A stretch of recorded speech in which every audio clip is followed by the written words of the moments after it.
All right, hello, and it is Silverkyle, and today we are going to be taking a look at the Absolute Carnage Omnibus that I am so happy that I finally received. I don't even remember when this was supposed to come out. I think it was sometime in September. I think originally it was supposed to be August, then everything got pushed back into September potentially, and then I think maybe somewhere in beginning of October is when the actual release date might have been, but I ended up getting it much later, about a month later in November.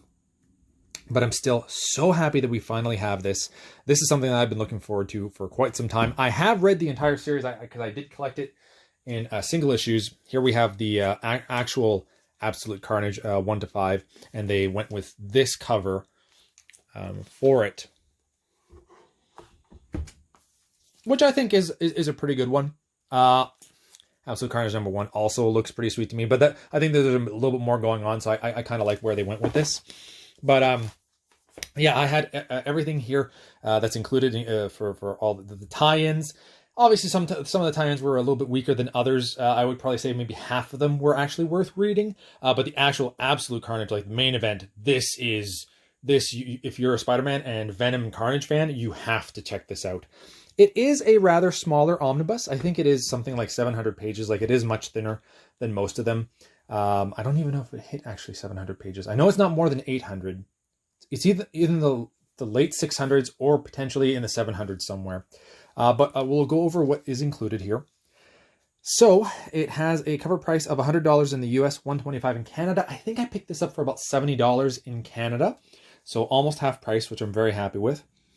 And this collects Absolute Carnage 1 to 5, Absolute Carnage versus Deadpool 1 to 3. That I actually really enjoyed. I remember, if you like Deadpool, I thought it was pretty good.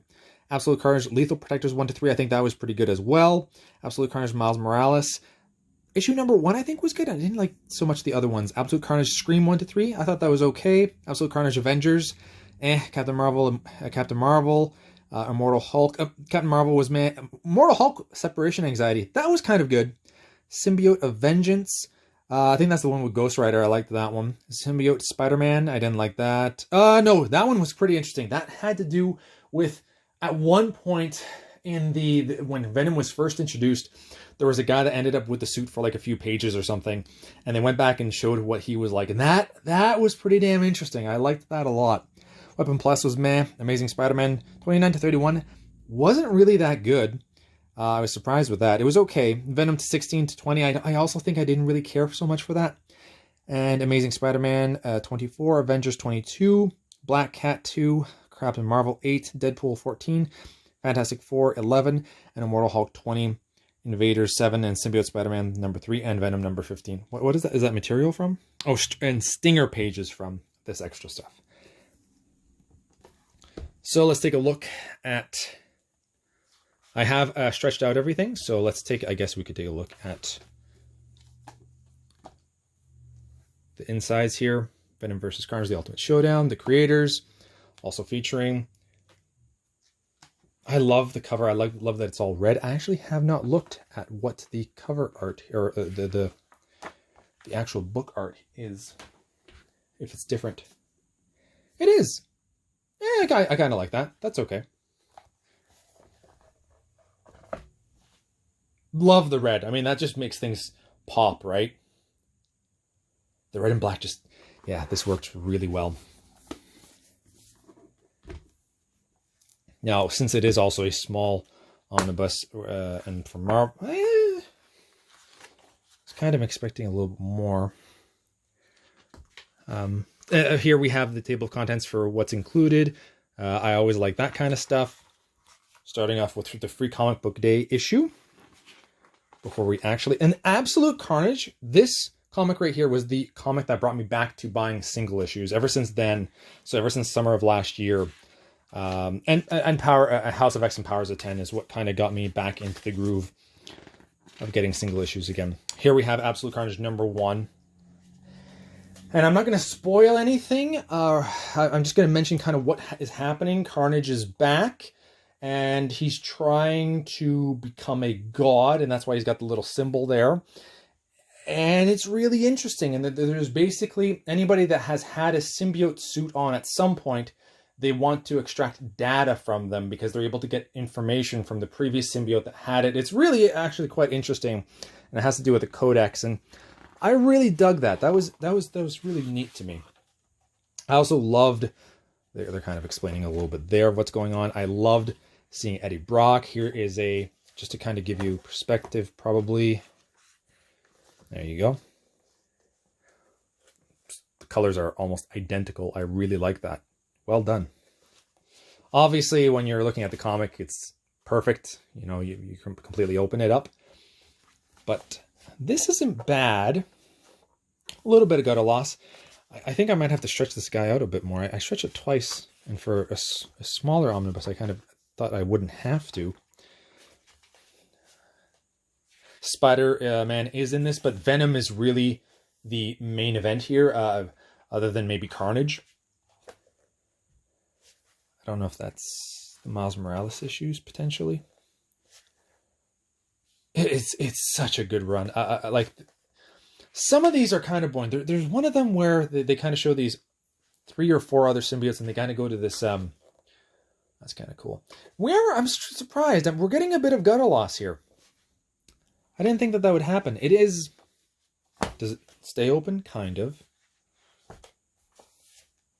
Yeah, it's staying open. That's not bad. But is that about halfway? No. It's opening up a little bit more, but we are getting some gutter loss. It could just be because I need to stretch it out a little bit more. That's entirely possible. There's some Miles Morales stuff. Like I said, some are better than others, but I really liked seeing, how Carnage looked in all of this. This more resembles his old school look to me. That's like the 90s version of Carnage, whereas he's got the little symbol. He should have the symbol here. I don't know why he doesn't. She was cool. I like that. There's a lot in this that I really enjoyed.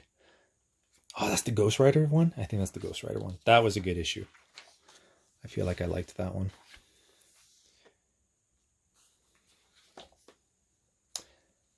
And it all wraps up, and it's leading towards something that's happening this year, I believe. Very soon, if not right away.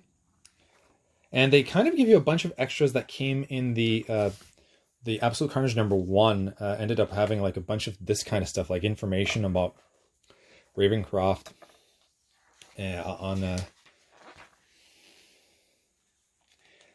Carnage himself, Norman Osborn, and a bunch of like people that would be there.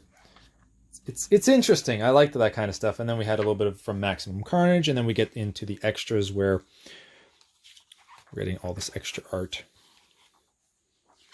and covers and stuff. That's nice. I like that. The Hulk one was interesting. I really liked what they were kind of dealing with in his mind. Most of that issue kind of takes place in his mind. And I liked that. So there you go. Oh, let's just quickly show the eye. Sorry, I didn't think of doing that right away. Go about halfway. It's not popping out too much. It really isn't popping out, and that's probably why we're getting... it is sewn binding. There isn't a crazy amount of glue, so I'm not sure why it's not opening up a bit more. We're not seeing that eye kind of pop out. That's probably why it's a little bit tighter than I thought it would be originally. But either way, I'm pretty happy with this. I'm going to definitely be reading it again because I really enjoyed that run. And thank you all for watching. You have been bearded in. Beardage.